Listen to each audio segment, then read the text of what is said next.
Well, hey there, and welcome to another edition of The Journey of Hope. Glad you could be with us again today.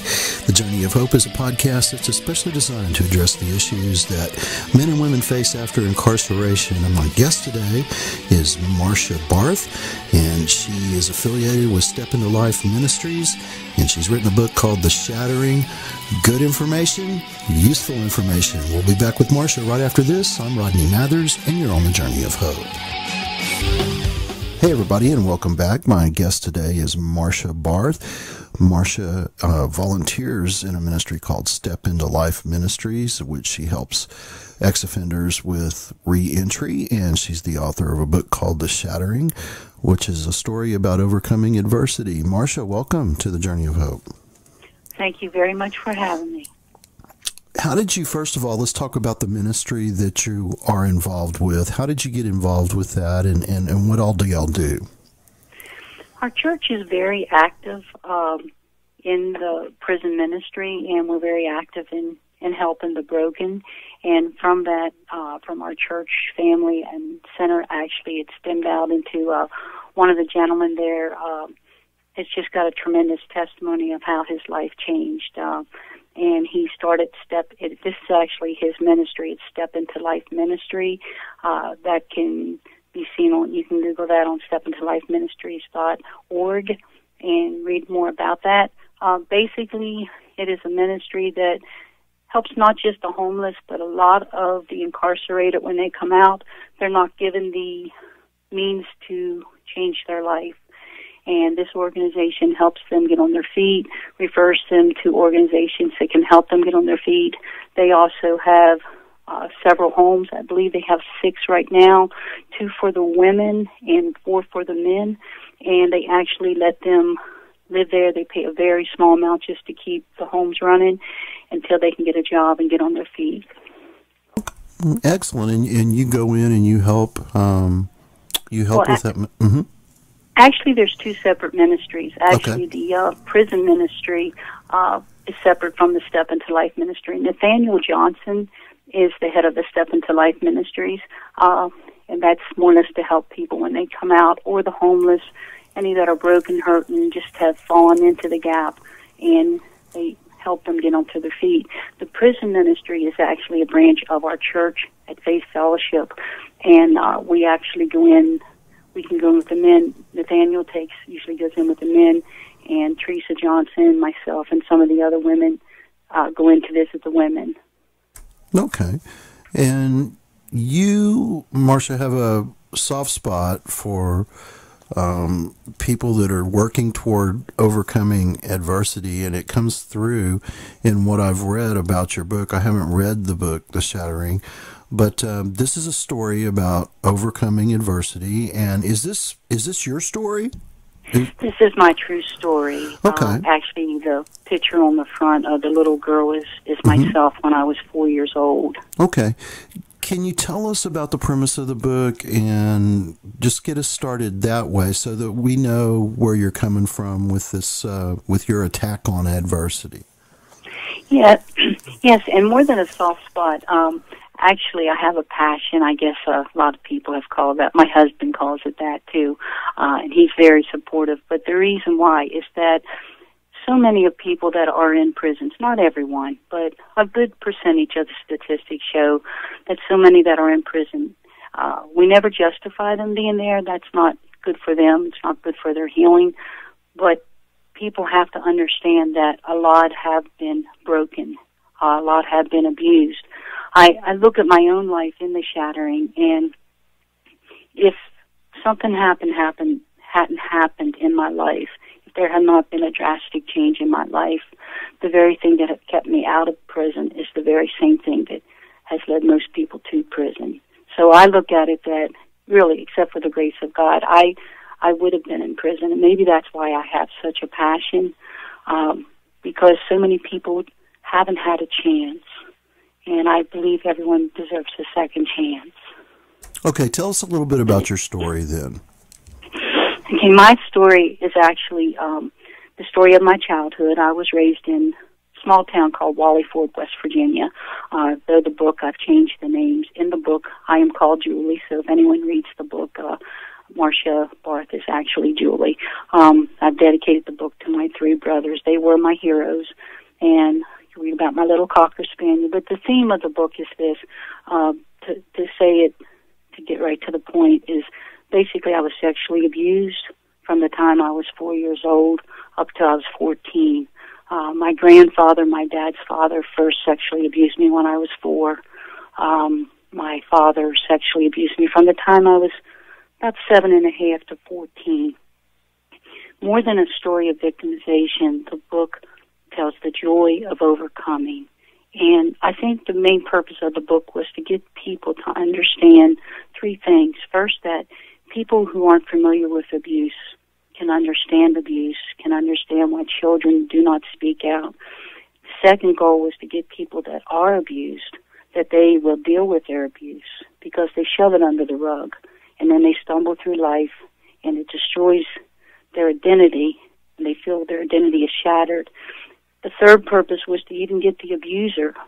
There are a lot of incarcerated who've become the abuser, and to get them to understand the devastation that has been done to others through their acts, because only then can people heal. So the book is a novel. It is written in novel form. The stories in it are true. I've gotten great input back. A lot of people say they laugh one minute and cry the next, but the theme of the story is there is a reality of God that loves you and that you do matter. Okay. Marsha, tell us what the specific things were that were going on in your life that you had to overcome because of the abuse and not speaking out and properly dealing with it. What kinds of problems did that present to you? Well, let me see if I can sum this up. I think the book will pretty much sum that up even better than I can. But let me explain it this way: when you are abused or you have been emotionally broken, you become a victim, and from that victim, some people survive, some people overcome, some become conquerors, some become victors, and that's a pathway, and that's a pathway to healing. So you need to go from victim to victor. And when I teach retreats and conferences, that's the study I try to give them to. I find out where are you stuck, because to personalize it, as a child, I internally took it all inside. I never told anybody what had happened to me, ever. My mom knew about the 4-year-old incident because she discovered it, and I was too young to understand. And she fought the family on trying to get it corrected, but it was never corrected. They put it under the rug because that's what they did back then, and that's actually still what they do a lot today. But what I did was I wanted to die. I had thought of committing suicide at different times in my life.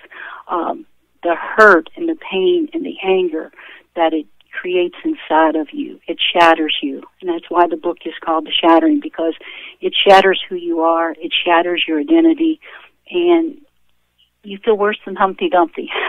You feel like all the pieces cannot be put back together again.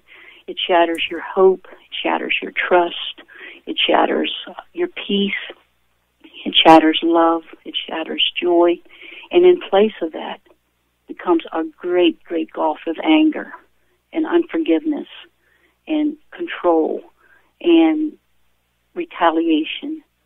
And if you don't heal from it, I always say you have to deal to heal to feel.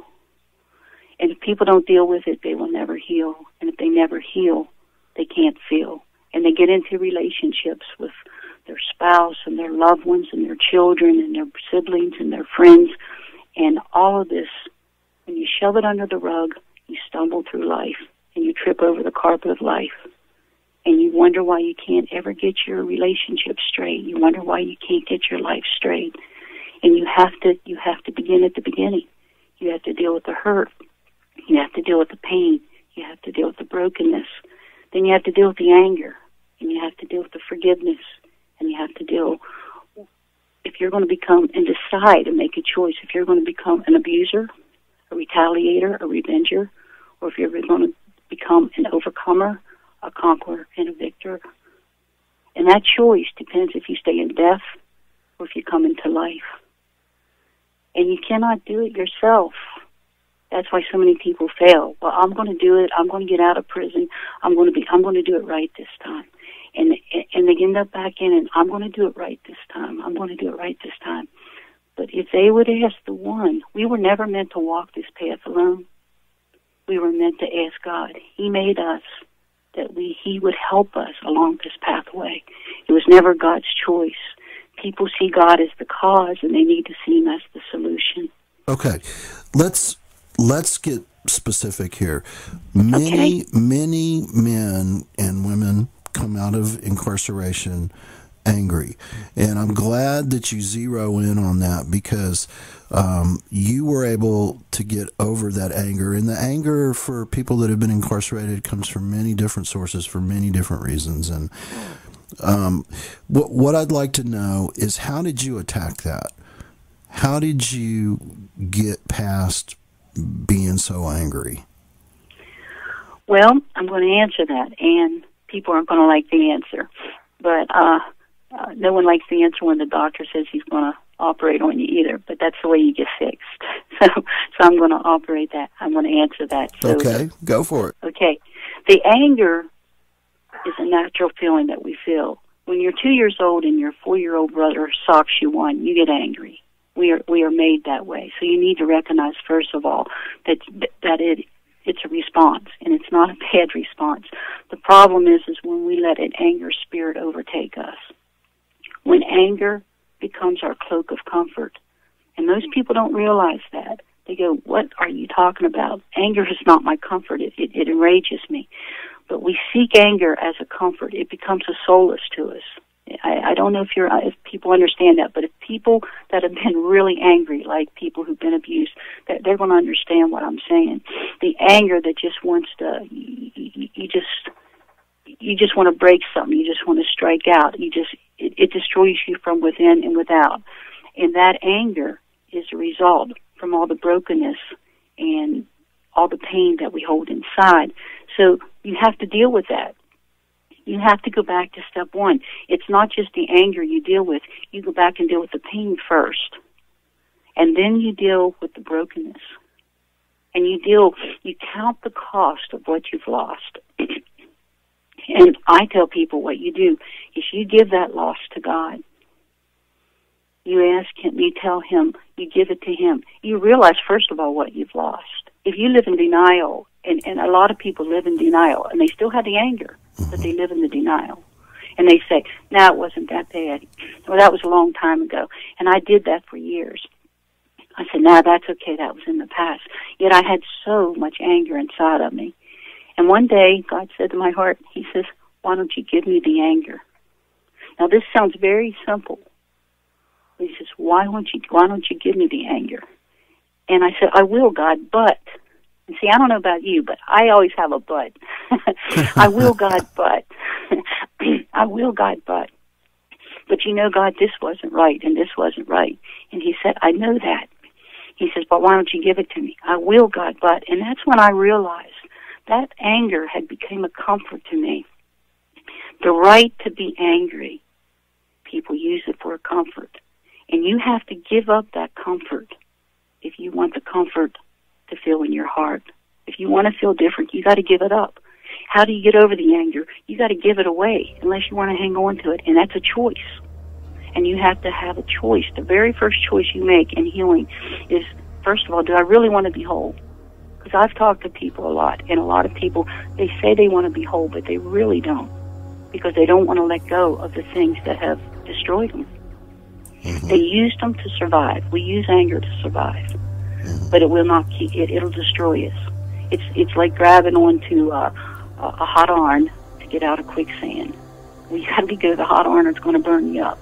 It's just as hard to drown in quicksand as it is to hang on to a stick that's on fire. It may have got you out of the quicksand, but you got to let go of it. Absolutely. Marsha, let me stop you right there. Let me stop you right there. We're back. We're talking with Marsha Barth today, and we've been discussing her book, The Shattering. Marsha is an excellent example of someone who has overcome a great deal of adversity. And we were just talking about anger, and she was explaining how she was able to get past that. Tough thing to do. Marsha, I also wanted to ask you just generally, how did you come to the point where you decided to write this book? I mean, what happened to make you think that you could write a book about this? Tell us about that.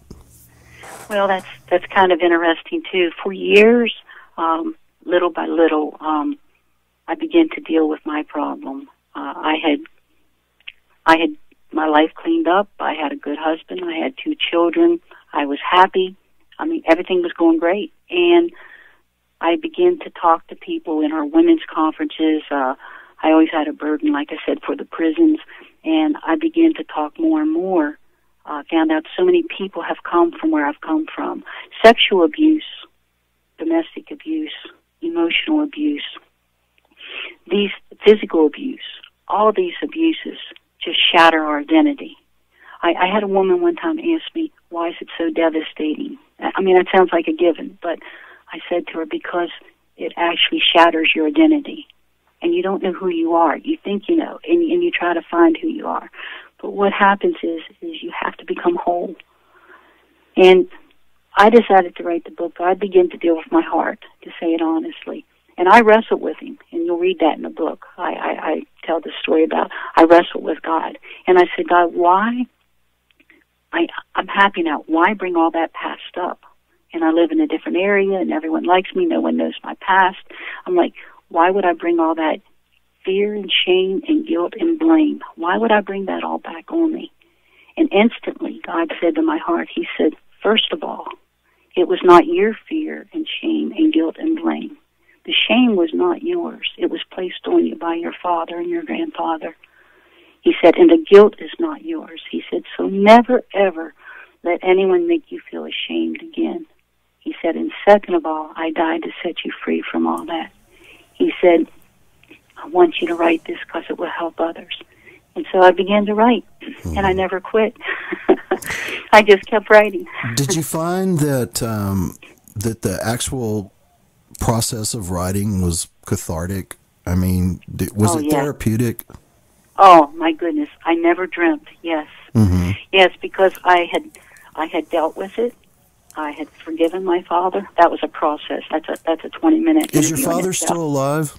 He died in 2010. Did y'all get a chance to talk about this? Oh, we talked. That'll be the second book. I see. We had many confrontations, my father and I. On a positive note, the week before he died, something happened to my dad's heart.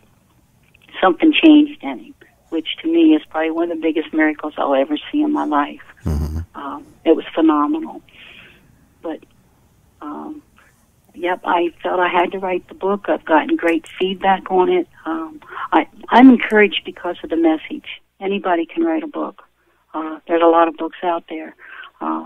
My desire, my passion isn't so much for the book I've written, but to get the message out there.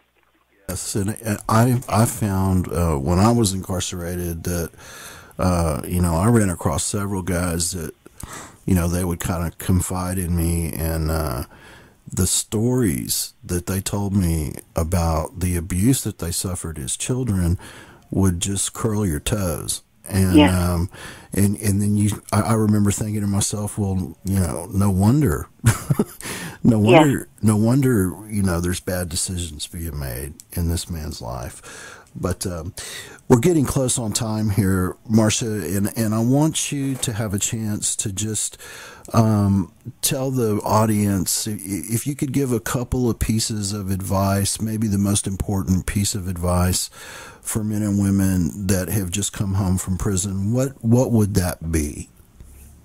First of all, do 2 things. Deal with the issues that face them right where they're at, which is getting a job, getting on their feet, getting a place to live, and find the right resources to do that. Second, and probably more importantly, is deal with the issues that got them there. Deal with the issues that got you there. Actually sit down with a friend, a pastor, someone of confidence, a counselor, and ask yourself, how did I get here? And then from there, begin to deal with those issues of your life, the continual anger, the continual wanting to relieve yourself from the pain. What pain? What is in your life that continually pains you? What is in your life that continually makes you angry? What is the source of all that? Because until you deal, you cannot heal. Until you heal, you will not overcome. And you will just go around the cycle. And most and foremost, take the hand of a friend, of a counselor, and first and more foremost, God. He did not make you to walk this alone. And see Him as the solution, not the cause. Okay, that's a great place to stop. Marsha, how do we get the book? Is it on Amazon? It is on Amazon.com. It can be purchased through Tate Publishing. And it can be ordered, like I say, it can be ordered at Barnes & Nobles. You can go in any bookstore and ask them to order it. If you just give them Marsha Barth, there are quite a few books out there called The Shattering, and they have quite a few different themes. So if people just Google Marsha, Marsha, Barth, Barth, my website comes up. They can go right onto my website. They can read my blogs. They can read the encouraging words, and they can purchase the book right through Tate. There's a click button that you can just purchase the book. Makes it really easy. Again, a lot of people like to buy through Amazon, so it can be bought through Amazon.com or any bookstore that if they don't have it in stock, they'll order it from it for you. Great. Marsha Barth, the book is called The Shattering. Marsha, thank you so much for being on the Journey of Hope today. Thank you for this opportunity. I pray everyone will be blessed and that they'll receive some healing in their heart. Thank you so much, Marsha. Thank you. We're going to take a real quick break, and we'll be back right after this. My name's Rodney Mathers, and you're on the Journey of Hope.